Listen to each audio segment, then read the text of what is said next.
Welcome back at WNST, Towson, Baltimore, and Baltimore Positive. Big shout out to all of our local sponsors. And this is going to be an interesting segment because we're going from sports to Baltimore Positive and merging the streams here at WNST.net as we include many, many more conversations with the movers and shakers and thought leaders and people around town that are going to pull us out of this pandemic. All of it brought to you by our friends at Taharka, our local ice cream and honey. Graham, it's missing because my wife and I ate it, but thankfully, more. Social change, they're serving it up. We have their guests from Taharka on all the time. Of course, at Fadley's, where we'd be having a crab cake with Dick Cass, or over at State Fair or El Guapo in Catonsville, where we'd probably having some shrimp and grits or some chicken and waffles. But instead, Dick, this is the last time we were together. It was a year ago. It was good times. And here's Lamar, and we're 14-2. We might go to the Super Bowl. And then the pandemic hits, and Don and I don't see each other because we sit together. All of this Baltimore Positive was born out of him being a county executive sitting behind me and saying, hey, we ought to do this thing together because Don and I only saw each other at Ravens games. Correct, Don? Right. Maybe once a year, but the Ravens games were like where we were family together, Hey, rain, sleet, snow, Fox 13. Dick Cassidy, president of Baltimore Ravens. I said a little while ago, we were chatting with John Feinstein, and I said, it feels selfish and really self-centered, but on that Monday night when we were playing the Chiefs, which didn't end like any of us wanted it to end, early that afternoon, I said to my wife, I know it's selfish, but my gosh, I miss the fact that I'd be going out, sitting there, my son-in-law, my uncle. I said, I know people have had tremendous loss and death, and it's a terrible, terrible year, 2020. But boy, do I miss heading out to Section 513. I bet you hear that all the time, right, Dick? Well, it was so strange to be at that game because everyone, great anticipation. If it had been a normal year, we'd had 71,000 people, and the place would have been electric. It just would have been a different scene. I don't know if the outcome would have been any different because we didn't play that well, but the scene would have been so different. It would have been a great event for the city. It's a community-wide event. It's an event like that brings the community together. It's something we really need right now. So it's a shame, but it's not safe right now. We don't even contemplate 71,000 fans right now. Dick, I invited you on, a week and a half ago. I mean, I thought we could be 3-0, and talking about the team. I mean, the bigger picture of all of this for me was I sat on the couch the first week, and I've missed 7 games in 25 years. I don't miss only my wife's cancer and things like that make me miss Ravens games, home or away, anywhere, literally in the globe, right? So, I watch it and I see it on TV, and then I get down to Houston, and I expected it to be morose, right? Like I landed in the middle of a hurricane. I'm, hydroplaning up I-45, and it did the opposite. I went and I watched that game for no one from the roof of even a bigger stadium. I sat on the crest of the moon to watch that one over Houston. And it gave me a resolve that I hope that this is a blip on, that maybe this will be the 1 or 2 weird times I go down to D.C. this week, that maybe we're going to get fans back. I mean, I know we're going to get fans back at some point. But then Monday hit me, and I'm not going to the game, right? It's the biggest game of the year. It's the biggest game in a lot of years. And, I live downtown. I can see the building out of the window. Right. My wife said to me at 5 o'clock, she said, I'm getting off work. Let's put some beer in a cup, go for a walk. Some people will be out. We'll put a Raven. Well, Dick, there was no one downtown, right? It was really spooky, like walking around, seeing the Goodyear blimp, seeing the sun starting to set, the rain, the rainbow, all that happened at 6:15. And I looked out the window and I took a picture of the fireworks and the empty city. And I hope it's a blip, man, because I felt it right here, right? I felt it right here for what it does to our city and the heart of our city when you play a big game. And when you take that out, gives me, 1985, 6, 7, 8, I had weird feelings. Well, it's just, I think it's difficult for everybody. But I do think that the reality is until we have an effective vaccine, we are not going to have that many fans at our stadium. And even if we were allowed to do it health-wise and we thought it was safe to do it, I don't think we couldn't sell tickets right now. People don't want to come to a stadium right now. They don't feel safe. And until people feel safe, we're not going to fill our stadium. So, and I think that'll hopefully be next season. We're not going to have a full stadium this year, that's for sure. And we're not even going to have, our best case was about 14,000 fans. That's about 20% of capacity. I'm not sure we'll get there either. But I'm hoping that we'll be able to get to 7,500. Maybe for the Pittsburgh game, we'll see. I don't really know yet. But every day you pick up the paper, you think it's going to get better, and it's not. And you read the numbers, and I look at the numbers every day from Maryland, and I read the papers close about what's going on in the rest of the country. And the simple fact is that when people get a little bit lax, the virus comes roaring back. And so that's just the situation we're in. And we just have to confront that reality and do the best we can.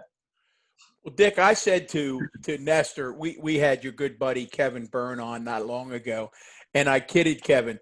I said I saw a side of Dick Cass that I don't think I've ever seen, because I think you're like the calmest, most. I mean, we've had business dealings, we've talked sports, we've talked families. You're just a steady as you go guy at the helm. And all of a sudden, one day, I'm looking at my TV, and there's Dick Cass saying, "Wear a damn mask." And I thought, now that's a Dick Cass that I haven't seen. You were frustrated at that point. Talk a little bit about what led to that frustration. Well, I think, it's so frustrating that wearing a mask has become a political issue. It shouldn't be that way. It's a public health issue. And it's particularly frustrating because wearing a mask, when you wear a mask, you're not protecting yourself. You're protecting the people around you. And that's what's so disheartening and frustrating, that people are unwilling to wear a mask. To me, it's a selfish act. When you're out and about and you're going to be close and you can't maintain social distance, you should wear a mask, and you're protecting your neighbors and your friends and your colleagues and strangers. And the fact that people are unwilling to do that, and they regard it as a political statement not to wear a mask, is incredibly frustrating. Because I do think we could reopen our economy in a much more effective way and more broadly if everyone would just follow what the public health experts are telling us to do. Wear a mask, maintain a proper social distance when you can, and wash your hands. It's really not that difficult.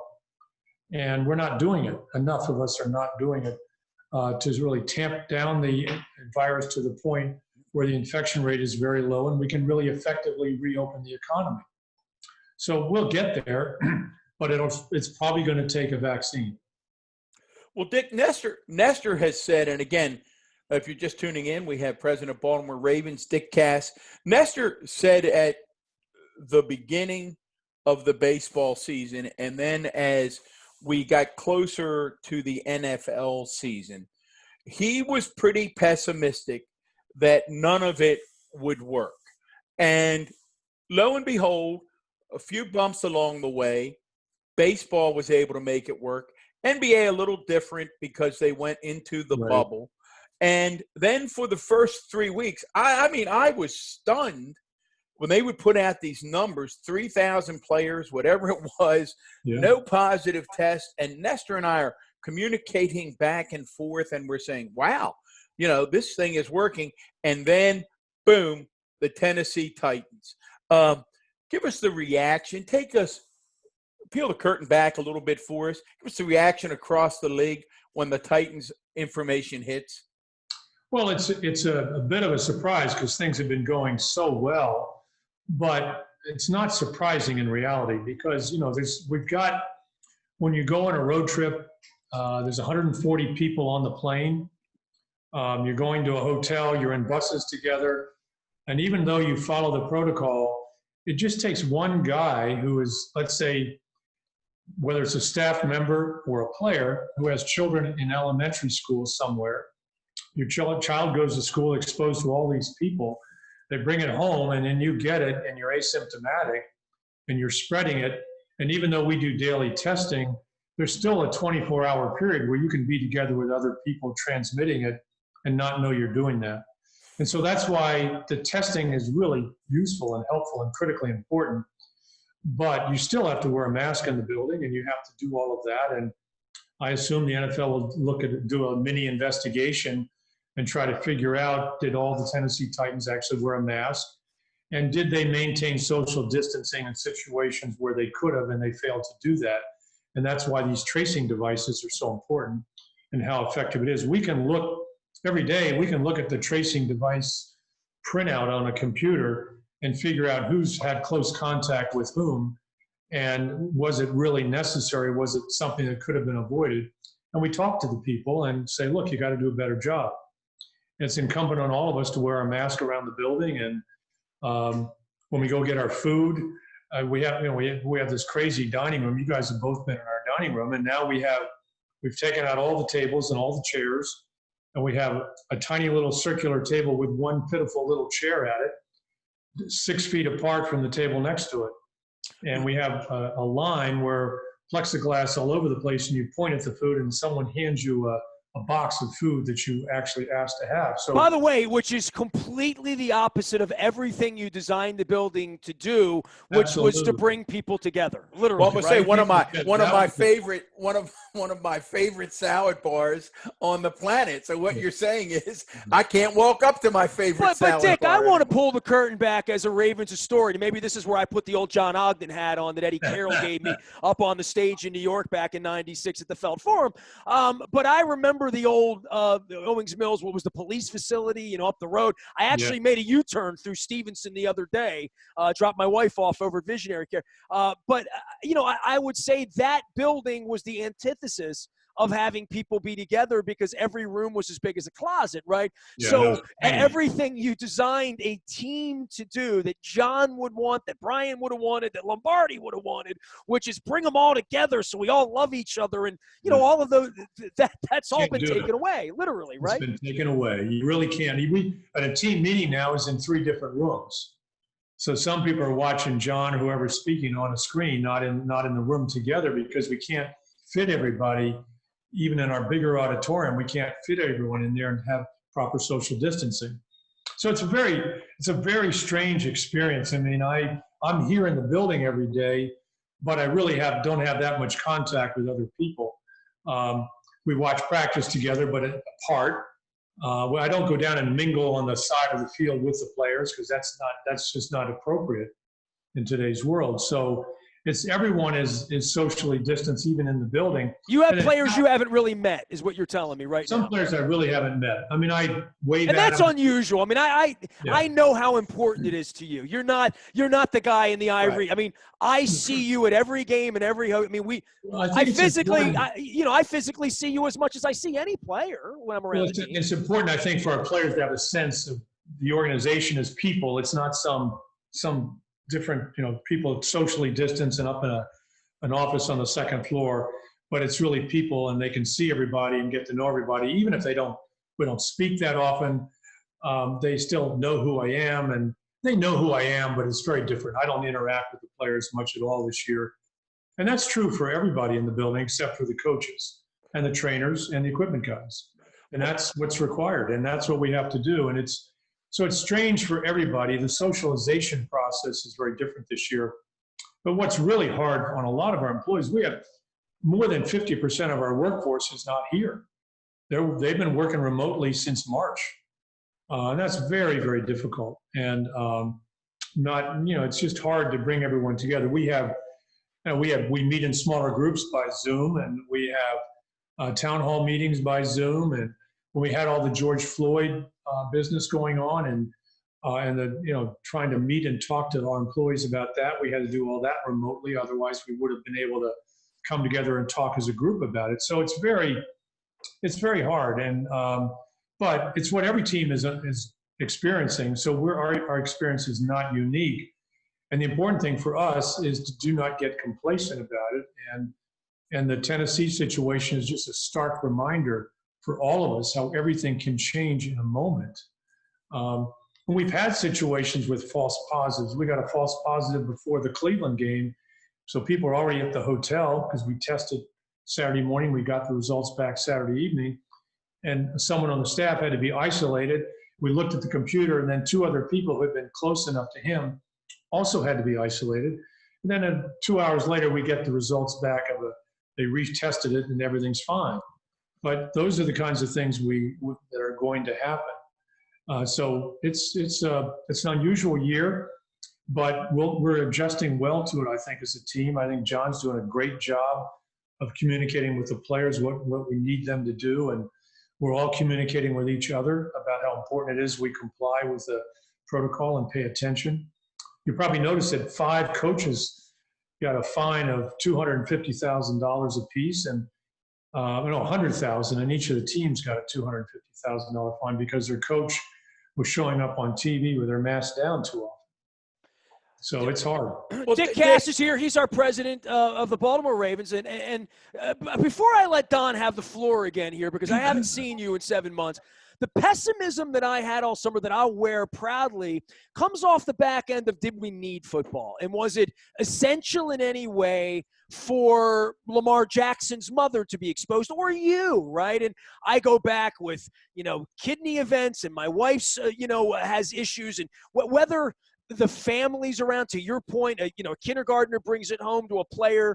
I want to take people through your world, because you really were the one I was thinking about the most, honestly, in running the organization, because I know what kind of guy you are. I knew you were equipped for all of this stuff, and the league would have the money and the wherewithal to push all of this to make it happen. Where were you in April and May and June in trying to get your building, to trying to get the education level for everybody up to speed, including all of your coaches? I would think this offseason, more so than selling tickets or media deals or Steve or the football team or any of that other stuff, I would think you were working in a completely different direction, and people inside your organization were working something completely different than what you're accustomed to doing.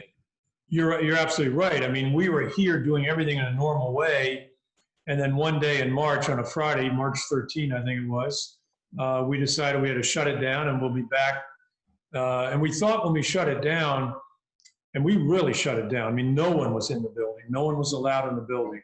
And that was a decision we had made, but then the NFL made it for us as well. So it really was easier that way. So no one was in the building.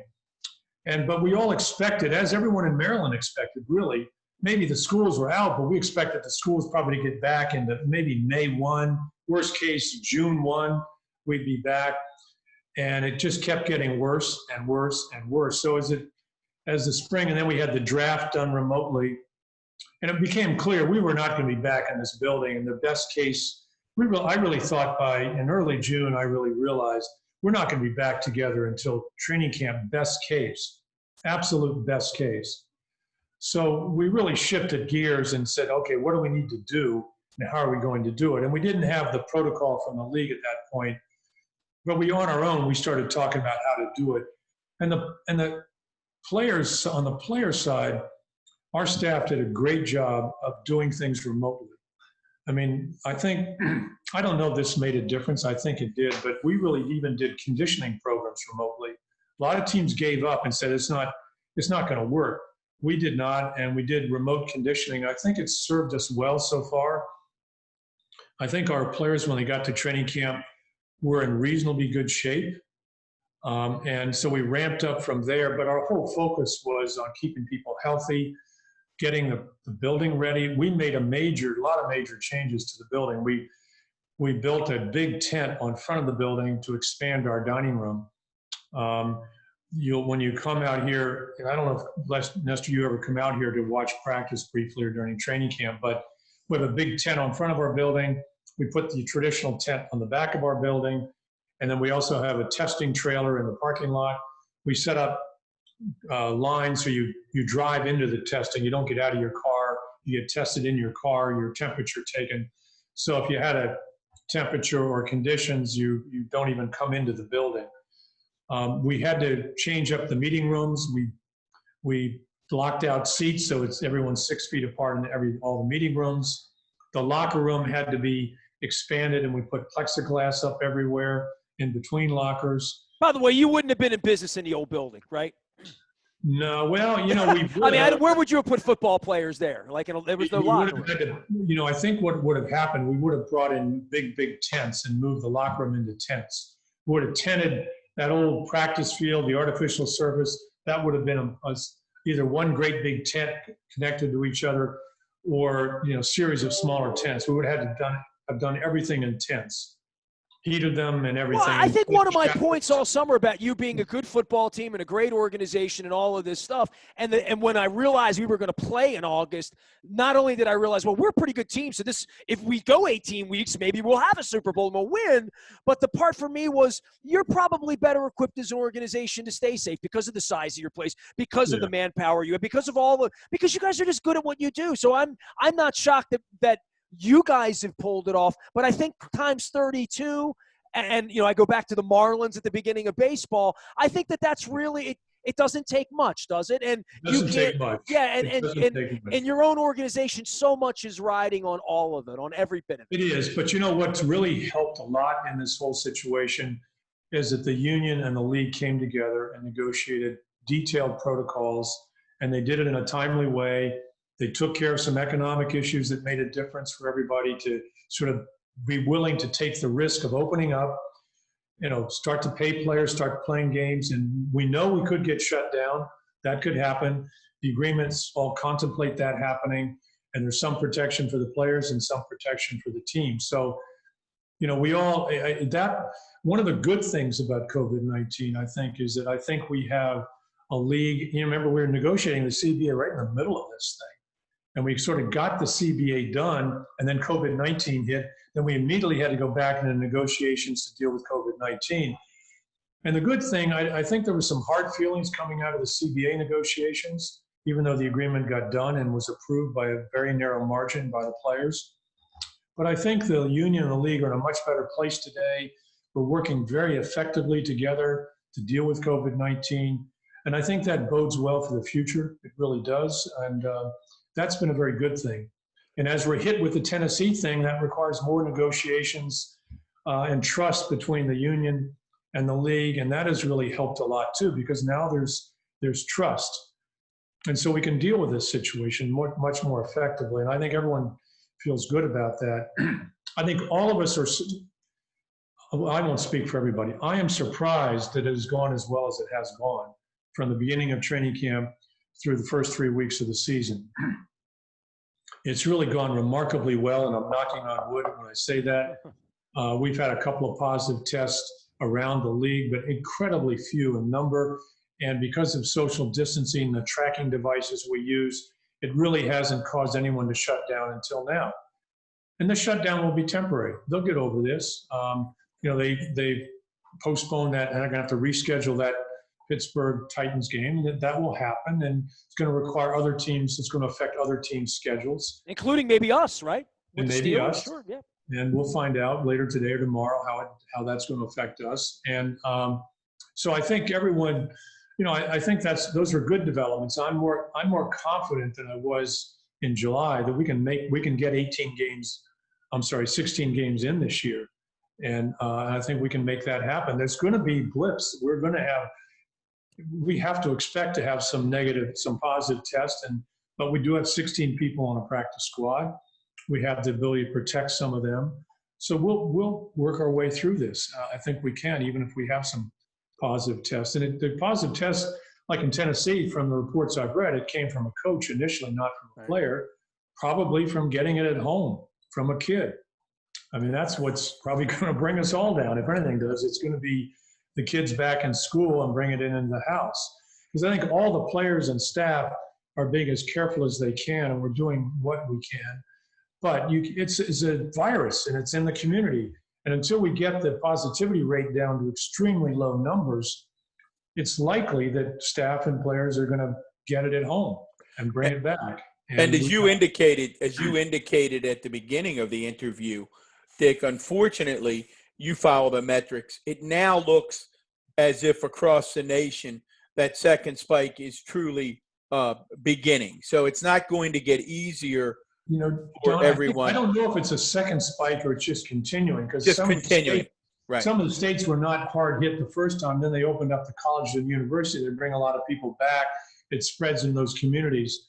But there's more to it than that. I mean, South Dakota, North Dakota, and Iowa, I think, are being affected by the motorcycle rally they had out in South Dakota. I mean, I do think that's a super spreader event. A lot of people went to that, and they went back to their home states, particularly adjacent states. and brought it with them. And Wisconsin's really being hard hit right now. By the way, our time's short. Now, we have a couple minutes left. I want you to talk about social justice and because you only have a couple minutes left here in our window. And what Steve did and what you're doing. I saw you before London, during London, after London. I took a knee in London in the Wembley Station that day. 3 years later, this is where we are. And I know you and I've had some private conversations, but take some oxygen on this one. Well, Nestor, before Dick jumps in, I just want one quick thing as well, and I know we're short on time. Dick, you'll remember, because it leads right into Nestor's question, I think, with some historical context. You and I were actually on the sideline at practice when the Ravens were deep in the discussion about whether to bring Kaepernick in for a tryout or not. And the night before, his girlfriend, Nessa Diab, tweeted that awful picture about Ray Lewis. And that news was just breaking. So that took the Ravens in a totally different direction. So taking us sort of from that point to where you all have evolved to today, picking up on Nestor's question. I think we've evolved a little bit in the way, as an organization, we've evolved somewhat the way the country has evolved. I mean, kneeling back in 2017 was a very, very divisive issue in our community and around the country. I think the events of, Breonna Taylor, Floyd, the shooting in Kenosha has really opened people's eyes a little bit, and videos made a big difference in that regard. And we've had team meetings about it. We've had town hall meetings with our employees about it. And we decided early on we wanted to get directly involved. And you guys have seen that statement we as an organization put out that developed. Those are a lot of issues we've been working on as an organization and with some of our players really since 17. But really, following the George Floyd situation, we sort of ramped up those efforts, and we donated $1 million to social justice causes and had our players make the decisions as to where it was going to go. But after other incidents, we really decided we wanted to do more. So we came out with that organizational statement, which we crafted with the players. I signed the statement. A lot of other people did as well around here, but it was on Baltimore Ravens letterhead when we put it out. And we put it out on our Twitter account and our social media platforms. Interestingly enough, we had 8 million views of that statement on Twitter, 8 million impressions within the first 24 hours. That's more impressions we get on anything Lamar's ever done in one single. And it was amazing, actually. So we've done that. You've seen our players. I don't know, maybe you haven't seen it because I don't know if they're putting it on TV. But our players protest during the national anthems. A number of them kneel. As an organization, we're okay with that. John has spoken out on that. We're going to let players and encourage players to do what they think they have to do, and that's where we are as an organization. We're very comfortable with it. I think it's not to say that everyone in our organization, top to bottom, agrees with every sentence in the statement we put out, but I think generally there's a consensus around that statement. We feel strongly about it, and we'll be taking stands on other issues. In that statement, we support the Justice and Policing Act, which has been passed by the House of Representatives and will still be pending in the Senate next term. And we're in touch with our senators and some of our congressmen, and we're going to get involved with them. And we will do something. We will support some legislation in Maryland as well as the legislative session gets ramped up. And there's a lot of talk right now among many about what Maryland's going to do, and we will be taking a close look at that, and I'm sure we will be supportive of some legislation there. But we are really going to be, we want to be a positive force in the community. This is an important issue for Baltimore, obviously, and we want to be a voice here, and we will be. Dick, talk about Steve's, and I know time is short, talk about Steve's leadership on this, because everyone I've spoken to, you and others out in Owings Mills, indicate that Steve has been a leader in this from day one. Do the players appreciate that? I think they do. I mean, you saw, I assume you saw the video statement we put out. Incredible. David was very strong, and he feels very strongly about it. And just last week, he met with our veteran leadership group to talk about various issues. And we're working on some things. Our players, are focused more on action than they are on money. But we're focused on donations as well as action. And so we're working on a couple of projects that we'll announce in the coming months. We're not ready to do it yet. But I think Steve is committed not only to the type of action we described in our statement, but also to making some donations that will make a difference in the city. Well, I'll tell you what, knowing Steve, over the years, I think he loves what is fair and what is just, right? And I think that's probably what sets him off about all of this at heart. But I think we take enormous pride also in the COVID-19 relief money we've donated. I mean, we have, as an organization, through the Ravens and through his foundation, we've committed $2.5 million since March, and there's more to be done. And because it's not, this COVID-19 impact on our community is not going away, and our initial efforts were really making sure people had food. And I don't know if that will continue to be. I don't know what that situation is right now, but I suspect that's going to be a continuing problem for the rest of this year. The Ravens would have won on Monday. Go ahead, Don. Real quick, Nestor. I know we have to run, but you mentioned the donations. The question I get all of the time from people when I'm out and about is, how are the teams able to get by financially? They understand, I think, a concept of TV money, but what's the impact of not having fans, not having concessions? We will be down. I don't want to give the number because it sounds when we say it sounds like we're complaining and whining, and we're so much better off than most businesses, and certainly better off than most individuals in the Baltimore area. But it has a major impact on us. I mean, the gate revenue and suite revenue and concessions and parking and some of our sponsorship money will be lost this year. Almost 100% of our gate is gone, and almost 100% of our suite revenue, unless we're allowed to have some fans back.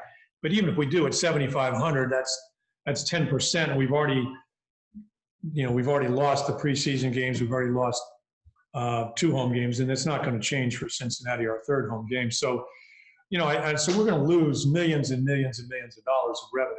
And we have essentially 100% of our costs because we didn't furlough anybody, and we don't intend to, and we're not laying people off, and we're making some payments to stadium workers who are not able to work because we're not having games. So our operating costs are, to the extent we've saved any operating costs, it's a little bit of money around game day. So you can imagine, when you cut out a lot of your revenue, you're going to not be in a good situation. But we still have, if we can play our games, we get our national television.